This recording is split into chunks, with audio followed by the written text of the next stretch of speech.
This is WFYI News Now. It's April 29th, and I'm Abriana Herron. On today's show, an annual walk to raise awareness about the impact of gun violence on young people in Indianapolis, a resource fair to help recently incarcerated people, and a rural school district that runs a large virtual learning program will be dissolved under the state's new property tax plan. This is not of the blue. They left us to speculate. Those stories coming up, but first. The Indiana Pacers return to the Circle City, one win away from advancing to the next round of playoffs. After losing to the Milwaukee Bucks Friday night in Wisconsin, the Pacers came back Sunday night to defeat the Bucks 129-103.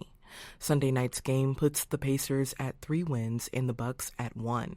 4 wins are needed to continue on in the playoffs. The next game is Tuesday night at Gainbridge Fieldhouse.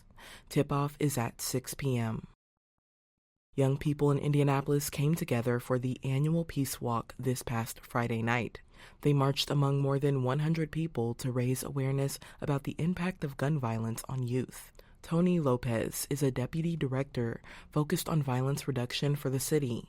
He says the loss of one person is too many. One person, period, is too many. But definitely a person under the age of 18, when we lose them in our city, it hurts. 3 children under the age of 18 have died from gunshots so far this year, according to police data. Families were able to take home a free lockbox to store firearms. The annual walk coincides with National Youth Violence Prevention Week. And Martin University hosted its annual reentry resource fair on Friday. The Second Chance Expo helps recently incarcerated people in Indianapolis find community support services. Attendees could build connections with Second Chance employers, including the Fathers and Family Center, Recycle Force, and Goodwill of Central and Southern Indiana. 29-year-old Sierra Vasquez came to the fair for banking information. She says perseverance is the key to successfully re-entering society. You got to really just keep pushing, because yes, if you want it, you got to move around, you got to put the footwork in to do it. Robert Webster is with Give Me Life, an organization that operates 2 transitional housing locations for recently incarcerated people. He says events like this one help lower recidivism rates. So we just want to make sure, first and foremost, that we provide a safe space for you, uplifting and encouraging whomever may come across our path. The fair also included 2 keynote speakers and a panel of local residents who shared their experiences with the justice system. Other resources included transportation, housing, and counseling services. And for our final story today, a rural school district in Randolph County that also runs a large virtual learning program will be dissolved under the state's new property tax plan. From WFYI's Education Desk, Rachel Verdette reports how lawmakers behind this move won't say why they limited public input. The Union Schools Corporation will be broken up by 2027. The district in East Central Indiana is being closed because of poor performance on state tests. Or at least that's what some lawmakers say. Galen Mast is Union Superintendent. He says it's not clear if that's why. This is not of the blue.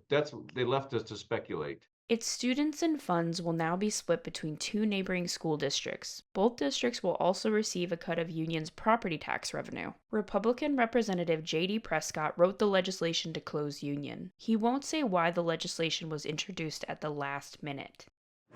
We followed the legislative process. Can't comment further due to pending litigation. Mast told WFYI that his district is weighing legal action to stop the closure. I'm Rachel Verdette. For more stories on the legislative session and how it impacts schools, visit us online at WFYI.org. That's all for today's episode of WFYI News Now. Our podcast is produced by Drew Daudelin and Zach Bundy, with support from the news team at WFYI and public media journalists across the state. Our news director is Sarah Neal-Estes. Kendall Antron produced our music, and I'm your host, Abriana Herron. If you like today's episode, remember to subscribe and share, and follow WFYI on Instagram Instagram, TikTok, Facebook, and YouTube to check in on our newsroom throughout the day. Thanks for listening. We'll be back tomorrow.